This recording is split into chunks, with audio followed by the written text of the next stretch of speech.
বন্ধুরা, বড়দিনের ঠিক আগের দিন রাতে আমাদের মধ্যে কেমন উত্তেজনা থাকে, কেমন আনন্দ থাকে? আমার মধ্যে তো খুব আনন্দ থাকে। আমি সবসময় চিন্তা করতে থাকি কখন সকাল হবে, কখন নতুন ড্রেসটা পরবো, কখন আমি চার্চে যাব, বন্ধুদের সাথে দেখা করব, মা যেসব খাবার রান্না করেছে কখন আমি সেসব খাবো। তখন তো আমার ঘুমই আসে না, আমি সব সময় দেখতে থাকি। আমার মনে হয় তোমরাও এই কাজটা করো। কিন্তু বাইবেলে এমন একটা সত্য ঘটনা আছে, এমন একটা চরিত্র আছে যিনি সব সময় ঈশ্বরের নিরূপিত সময়ের অপেক্ষা করেছে, নিজের সকল বিষয়কে ঈশ্বরের সামনে রেখেছে এবং ধৈর্য সহকারে ঈশ্বরের পরিকল্পনার অপেক্ষা করেছে। আমরা আজকে সেই ব্যক্তির গল্প শুনব। অব্রাহাম আর সারা কনান দেশে খুব ভালো মতো ছিল। ঈশ্বর তাদেরকে সব কিছু দিয়েছিল, সব কিছু, ধন সম্পদ, দাস দাসী, অনেক পশুর পাল। কিন্তু তাদেরকে ঈশ্বর এখন পর্যন্ত তিনি যে প্রতিজ্ঞা করেছিলেন সেই সন্তান তারা এখনো পায়নি। সেই সন্তানের মুখ তারা এখনো দেখতে পায়নি। তাদের হৃদয়ে কষ্ট ছিল, কারণ তাদের বয়স হয়ে যাচ্ছিল। মাঝে মাঝে অব্রাহামও হতাশায় থাকতো, কিন্তু অব্রাহামের ঈশ্বরের উপর দৃঢ় বিশ্বাস ছিল। যখন অব্রাহামের 99 বছর, ঈশ্বর অব্রাহামের কাছে আসলেন। তাকে তিনি বললেন, আমি তোমার সর্বশক্তিমান ঈশ্বর, আমি তোমার ঢাল, আমি তোমার মধ্য দিয়ে এক শক্তিশালী জাতির সৃষ্টি করব। তখন অব্রাহাম একটু কষ্ট পেয়ে বলল, ঈশ্বর তুমি আমাকে কি দিবে? আমার তো কোনো সন্তান নেই। তখন ঈশ্বর তাকে বললেন, অব্রাহাম, তোমার এবং সারার একটি পুত্র সন্তান হবে এবং তুমি, সারা, তার নাম রাখবে ইসহাক।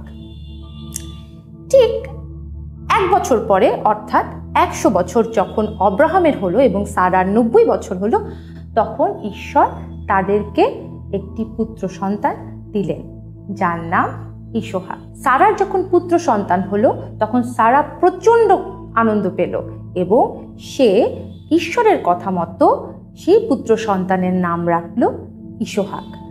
ইসহাক নামের অর্থ হলো হাস্য বা হাসা। কারণ ঈশ্বর যখন তাদেরকে বলেছিলেন যে তোমাদের এই বৃদ্ধ বয়সে আমি তোমাদেরকে সন্তান দিব, তখন অব্রাহাম এবং সারা মনে মনে হেসেছিল। সেই জন্য সেই নামের অর্থটাই এখানে হাস্য দেওয়া হয়েছে। ইসহাক যখন মায়ের বুকের দুধ খাওয়া ছেড়ে দিল, সেই দিন অব্রাহাম অনেক বড় একটা ভোজের আয়োজন করেছিল। অনেক লোক সেদিন অব্রাহামের ঘরে খেয়েছিল। আস্তে আস্তে ইসহাক অব্রাহাম এবং সারার ভালোবাসা এবং ঈশ্বরের আশীর্বাদ পেতে পেতে বড় হতে থাকলো। যখন ইসহাক একটু বড় হলো, তখন ঈশ্বর অব্রাহামকে আবার একটু পরীক্ষা করতে চাইল। অব্রাহামের কাছে ঈশ্বর আসলেন এবং অব্রাহামকে ডাকলেন, অব্রাহাম, অব্রাহাম। তখন অব্রাহাম ঈশ্বরকে বললেন, এই যে আমি। ঈশ্বর অব্রাহামকে বললেন, অব্রাহাম, তোমার একমাত্র পুত্র, অদ্বিতীয় পুত্র, যাকে তুমি অনেক ভালোবাসো, তোমার সেই সন্তানকে আমার নামে উৎসর্গ করবে। তুমি মরিয়া এলাকায় যাবে এবং সেইখানে একটি পাহাড় আছে, যে পাহাড় আমি তোমাকে দেখাবো। সেই পাহাড়ে তুমি যাবে এবং ইসহাককে আমার নামে উৎসর্গ করবে। ঈশ্বরের এই কথা শুনে অব্রাহাম একটি প্রশ্ন করেনি। সে সোজাসুজি গিয়ে তার 2টো দাস নিল, একটি গাধা নিল, সাথে কিছু সরঞ্জাম নিল উৎসর্গের জন্য এবং ইসহাককে সাথে নিয়ে রওনা হলো। ঈশ্বর অব্রাহামকে যে স্থানে যেতে বলেছিলেন, যখন অব্রাহাম সেখানে পৌঁছালো, তখন অব্রাহাম তার 2 দাসকে সেই জায়গায় রেখে ইসহাক এবং তার যে উৎসর্গের সরঞ্জাম আছে সেসব নিয়ে তারা উপরে গেল, পাহাড়ের উপরে। এবং সেই 2 দাসকে বলল, তোমরা এখানে অপেক্ষা করো, আমি এবং ইসহাক উপরে গিয়ে উৎসর্গের কাজ সম্পন্ন করব। এই বলে বাবা এবং ছেলে হাঁটতে লাগলো। হাঁটতে হাঁটতে ইসহাক অব্রাহামকে জিজ্ঞেস করলো, বাবা, আমরা তো কোনো মেষ শাবক নেই। তখন অব্রাহাম খুব শান্ত গলায় তার সন্তানকে বললেন যে ঈশ্বর আমাদের যোগানদাতা, তিনি একটা ব্যবস্থা করবেন। এই বলে তারা হাঁটতে লাগলো। যখন তারা সেই পাহাড়ে পৌঁছালো, সব কিছু আব্রাহাম বেদি ঠিক করলো এবং ইসহাককে বেঁধে সে বেদির উপরে রাখলো। আর যখনই সেই ছুরি নিয়ে আব্রাহাম ইসহাককে মারতে যাবে, অর্থাৎ বলি দিতে যাবে, তখনই ঈশ্বর এসে আব্রাহামকে থামিয়ে দিল। আব্রাহাম, থামো, তুমি তোমার একমাত্র সন্তানকেও আমার উদ্দেশ্যে উৎসর্গ করতে পিছপা হওনি। তুমি তোমার বাধ্যতা এখানে দেখিয়েছ, আমি তোমার প্রতি সন্তুষ্ট।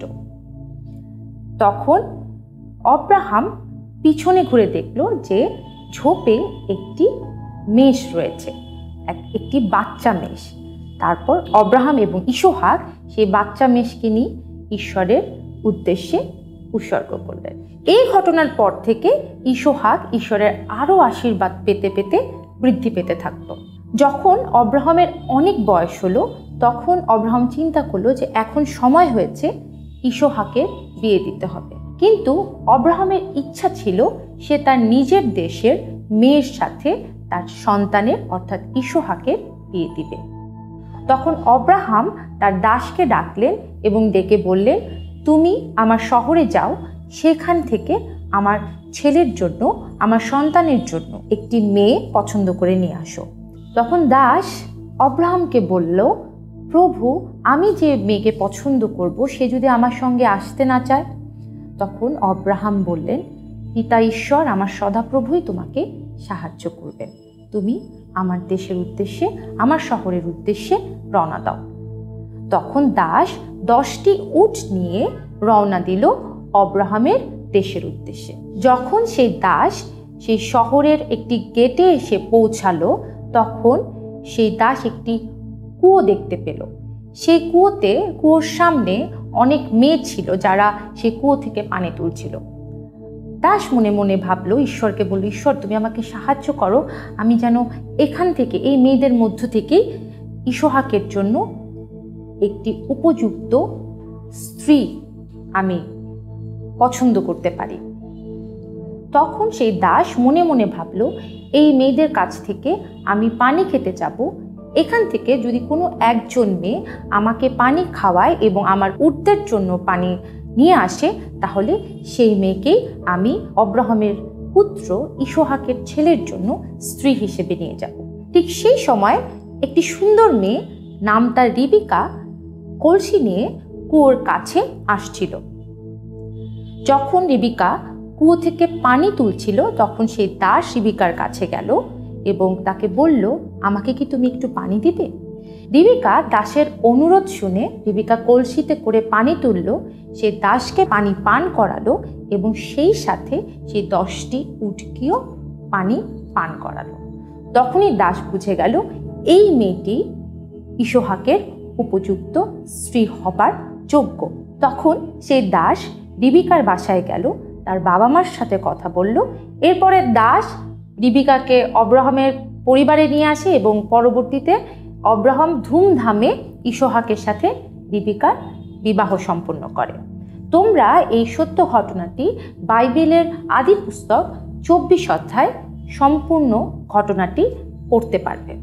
বন্ধুরা, আমাদের সময় এবং ঈশ্বরের সময়, এই দুটো সময়ের মধ্যে পার্থক্য রয়েছে। আমরা অনেক সময় যখন কিছু প্রার্থনা করি, সাথে সাথে পাবার চেষ্টা করি, সাথে সাথে সেটার উত্তর পাবার চেষ্টা করি। কিন্তু আমরা এখানে আব্রাহামের জীবন দেখেছি, আমরা ইসহাকের জীবন দেখেছি। তারা ঈশ্বরের সেই নিরূপিত সময়ের অপেক্ষা করেছিল ধৈর্য সহকারে। ঈশ্বর আব্রাহামকে একটি সন্তান দিবে, বহু জাতির পিতা করবে, এই প্রতিজ্ঞা ঈশ্বর আব্রাহামকে 75 বছর বয়সে করেছিল, কিন্তু 100 বছরে তাকে সেই পুত্র দিয়েছিলেন। আবার মাঝখানে সেই পুত্রকে তিনি নিয়েও নিতে চেয়েছিলেন। সেই রকম আমাদেরকেও ঈশ্বর অনেক সময় আমাদের প্রার্থনার উত্তর বা অ্যান্সার আমরা দেখতে পাই না, আমরা হতাশ হয়ে যাই। এটা স্বাভাবিক। আব্রাহামও হয়েছিল, সারাও হয়েছিল, কিন্তু আমরা আমাদের ঈশ্বরকে জানি, আমরা আমাদের ঈশ্বরকে চিনি, কারণ তিনি সর্বশক্তিমান। তিনি 100 বছরে যদি অব্রাহামকে পুত্র দিতে পারেন তার মনোনীত সময়ে, ঈশ্বর আমাদের জীবনেও ঠিক সেভাবেই কাজ করতে পারেন। অব্রাহাম কিন্তু বিশ্বস্ততা এবং বাধ্যতা সহকারে ঈশ্বরের কথা পালন করে গিয়েছিলেন এবং সেই ফলস্বরূপ তিনি অনেক আশীর্বাদ পেয়েছিলেন এবং বহু জাতির পিতা হয়েছিলেন। ঠিক তেমনি আমরাও যেন বিশ্বস্ততা এবং বাধ্যতা সহকারে ঈশ্বরের সেই অপেক্ষা করি। যদি কখনো প্রার্থনার উত্তর না পাই, মনক্ষুণ্ণ না হই, হতাশ না হই, ঈশ্বরের সেই মনোনীত সময়ের অপেক্ষা করি।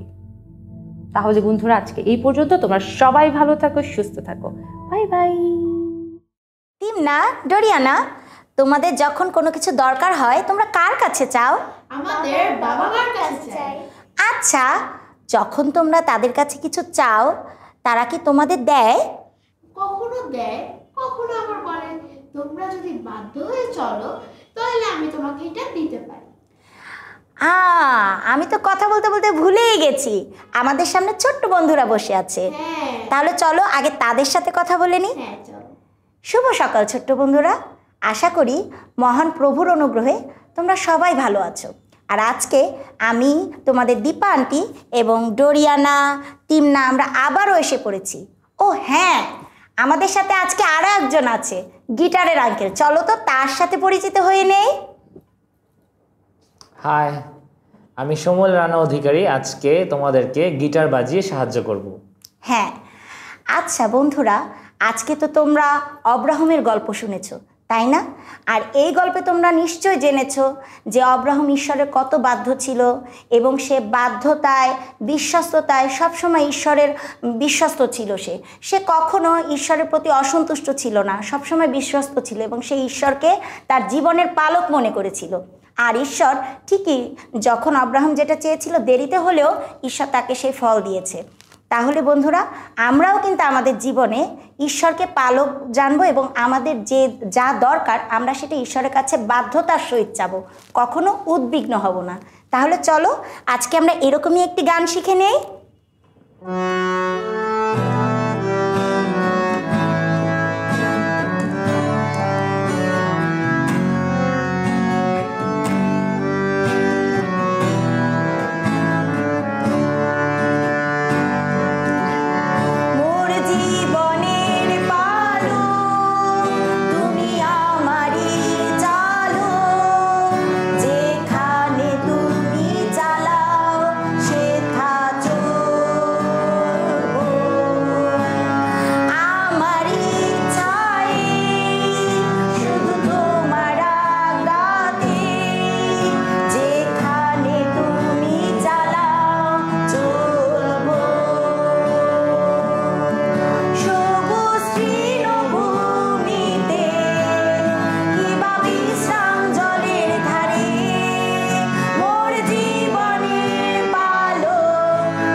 তাহলে চলো আমরা গানটি গাইতে গাইতে বন্ধুদের কাছ থেকে বিদায় নিয়ে নেই। মোর জীবনের পালক তুমি আমারই চালক, যেখানে তুমি চালাও সেথা চলবো।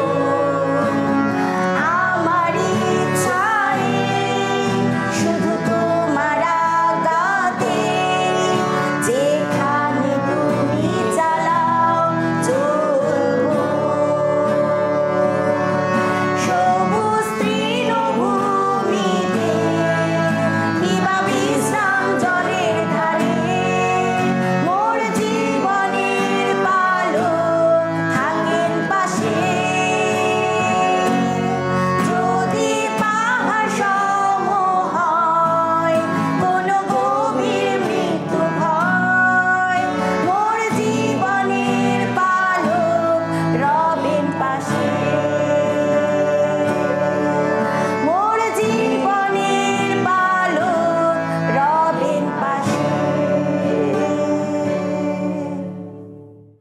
হ্যালো বন্ধুরা, কেমন আছো তোমরা?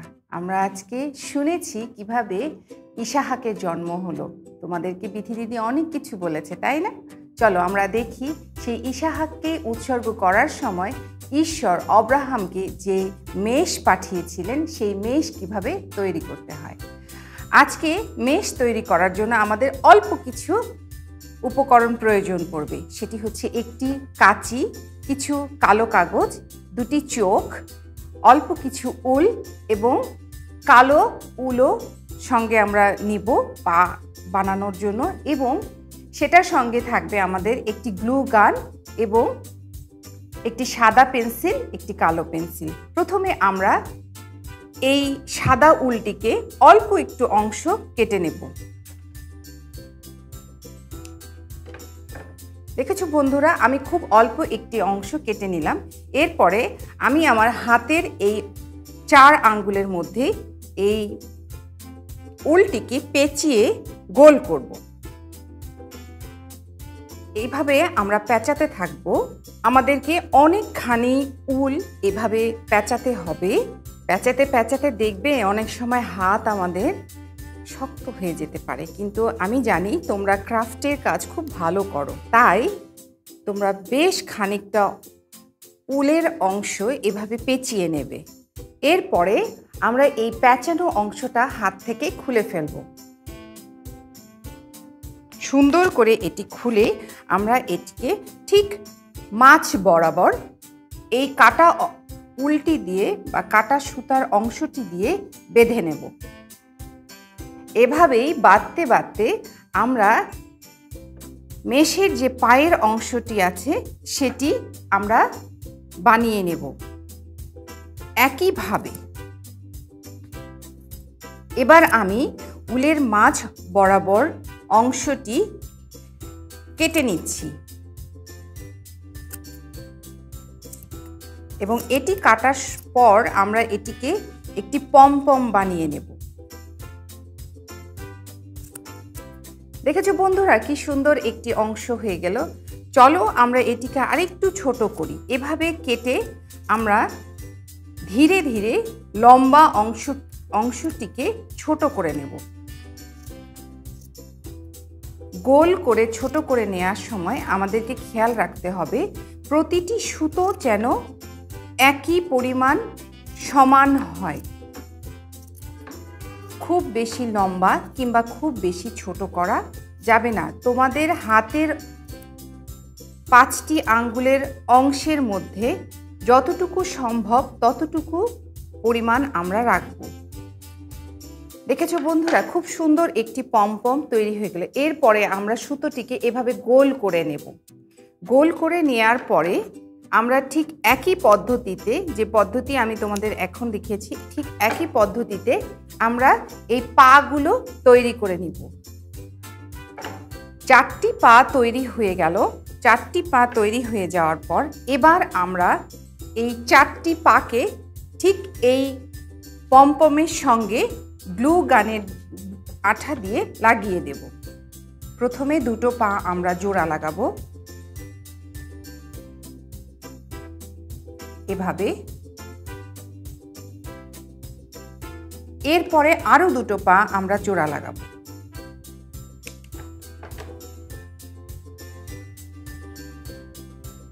এবার আসো আমরা এই পা দুটো মেষের শরীরে লাগিয়ে দিই।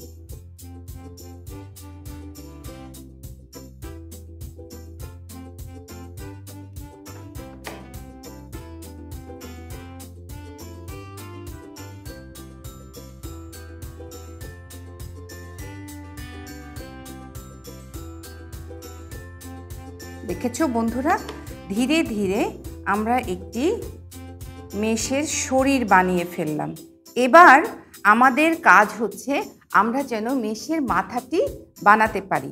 প্রথমে আমরা একটি ছোট্ট একটি কালো কাগজ নিব। এই কালো কাগজের উপরে আমরা মেষের মাথার আকৃতি করে একটু পেন্সিল দিয়ে এঁকে নেব এবং এটি আঁকার পরে আমরা এটিকে কাগজ দিয়ে কেটে নেব।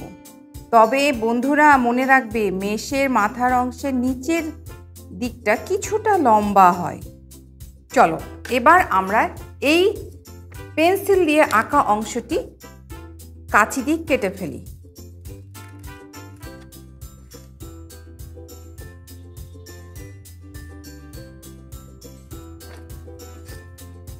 দেখো খুব সুন্দর একটি মেষের মুখ আমরা বানিয়ে ফেললাম।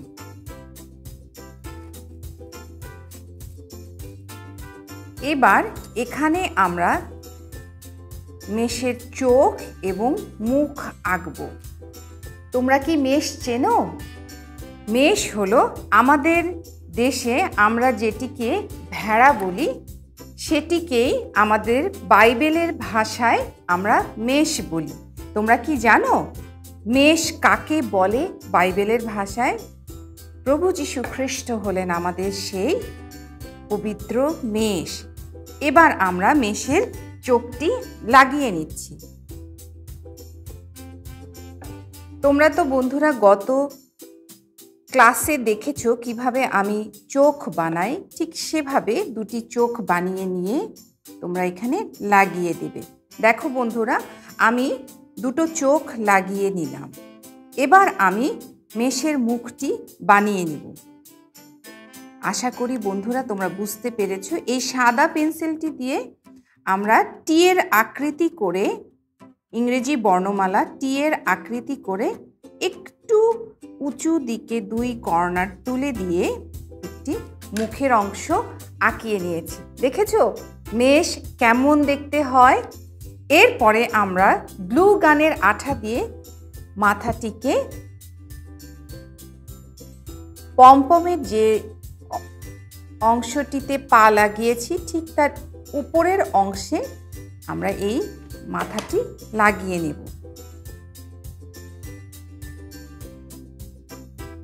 এরপরে কালো কাগজের আরেকটি অংশ দিয়ে আমরা লেজ আঁকব।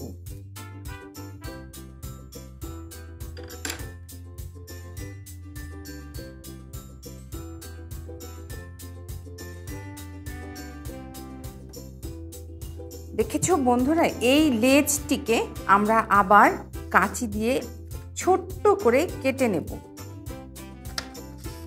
এবং আমি খুব ভালো করে জানি তোমরা খুব ভালো ক্রাফট করো। যখন তোমরা সময় পাবে তখন তোমরা সুন্দর করে এই ক্রাফটটি করে ছবি তুলে আমাদের পাঠিয়ে দেবে। দেখেছো বন্ধুরা, খুব সুন্দর একটি লেজ আমরা বানিয়ে ফেলেছি। আসো এই লেজটিকে আমরা এবার শিপের মেষের পিছনে লাগিয়ে দিই।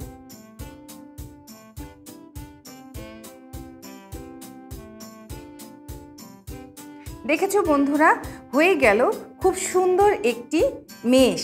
আমাদের ঈশ্বর সেই অব্রাহামের প্রিয় সন্তান ইসাহাককে বাঁচানোর জন্য সেই মরিয়া পর্বতে এই মেষকে তিনি স্বর্গ থেকে পাঠিয়েছিলেন। ঠিক এভাবেই তিনি আমাদেরকে সবসময় রক্ষা করেন। ধন্যবাদ বন্ধুরা, বাই বাই। হ্যালো বন্ধুগণ, আশা করি আমরা সবাই ভালো আছি। এখন আমরা যে বিষয়টি নিয়ে কথা বলবো সেটা হচ্ছে ফিল ইন দ্য গ্যাপস। আমরা একটু আগে যে গল্পটা শুনলাম সেখান থেকে কিছু শিক্ষা পেয়েছি। এখন আমাদের কাজ হচ্ছে সেই শিক্ষাগুলোকে কাজে লাগানো। তো এই বিষয়টা নিয়েই আমি যে চিন্তা করছিলাম তখন হচ্ছে কিছু 5টা ফিল ইন দ্য গ্যাপস আমি ঠিক করেছি। সেখান থেকে এখন আমি একটি একটি করে বলবো এবং সেখানের অপশনগুলো তোমাদেরকে স্ক্রিনে দেওয়া হবে। তোমাদের কাজ হচ্ছে সেই অপশনগুলো থেকে স্পেসিফিক যে ফিল ইন দ্য গ্যাপসটি আছে সেটা পূরণ করা। তাহলে প্রথম শূন্যস্থানটি হলো আব্রাহাম জন পরিদর্শককে আহারের জন্য নিমন্ত্রণ জানিয়েছিলেন। আব্রাহাম জন পরিদর্শককে আহারের জন্য নিমন্ত্রণ জানিয়েছিলেন।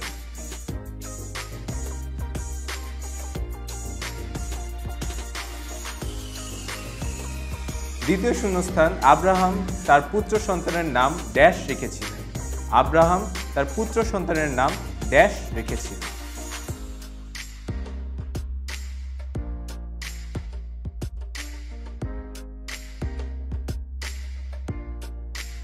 তৃতীয় শূন্যস্থান ইসহাকের নামের অর্থ ড্যাশ।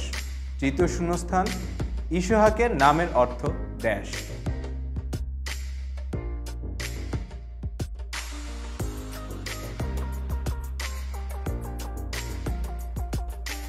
চতুর্থ শূন্যস্থানটি হলো আশীর্বাদ লাভের জন্য ঈশ্বরের ড্যাশ সময়ের অপেক্ষা করতে হবে। চতুর্থ শূন্যস্থানটি হলো আশীর্বাদ লাভের জন্য ঈশ্বরের ড্যাশ সময়ের অপেক্ষা করতে হবে।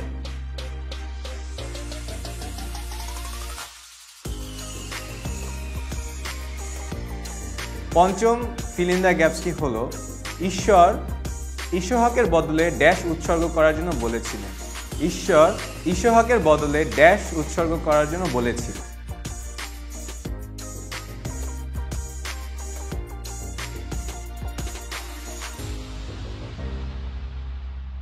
তোমরা ইসহাক সম্পর্কে যদি আরও জানতে চাও তাহলে আদিপুস্তক 21 অধ্যায় থেকে 28 অধ্যায় পর্যন্ত পড়লে আরও ভালোভাবে জানতে পারবে। আমার বিশ্বাস তোমরা একটি করে অধ্যায় প্রতিনিয়ত পড়বে। এবার তোমাদের জন্য রয়েছে একটি মেমোরি ভার্স। মেমোরি ভার্সটি আমরা পাবো যাকব তার 2 অধ্যায় 23 পদে। আব্রাহাম ঈশ্বরে বিশ্বাস করিলেন এবং তাহা তাহার পক্ষে ধার্মিকতা হিসেবে গণিত হইল, আর তিনি ঈশ্বরের বন্ধু এই নাম পাইলেন। আমি আবারও বলছি, আব্রাহাম ঈশ্বরে বিশ্বাস করিলেন এবং তাহা তাহার পক্ষে ধার্মিকতা হিসেবে গণিত হইল, আর তিনি ঈশ্বরের বন্ধু এই নাম পাইলেন। তো বন্ধুরা, আমরা এই ছোট একটি বাইবেল ভার্স থেকে বুঝতে পারি যে যদি আমরা ঈশ্বরের প্রতি বিশ্বস্ত থাকি তাহলে তিনি আমাদেরকে একসময় তার বন্ধু হিসেবে গণনা করার সুযোগ দিবেন। এসো আমরা সকলে ঈশ্বরের উপর বিশ্বাস রাখি এবং বিশ্বাস রেখে তার বন্ধু হবার চেষ্টা করি। আমার বিশ্বাস আমরা সকলে কৃতকার্য হব। ধন্যবাদ সবাইকে। আশা করি সবাই ভালো থাকবো, সুস্থ থাকবো এবং পরে আবার আমাদের সাথে দেখা হবে। আপাতত গুড বাই।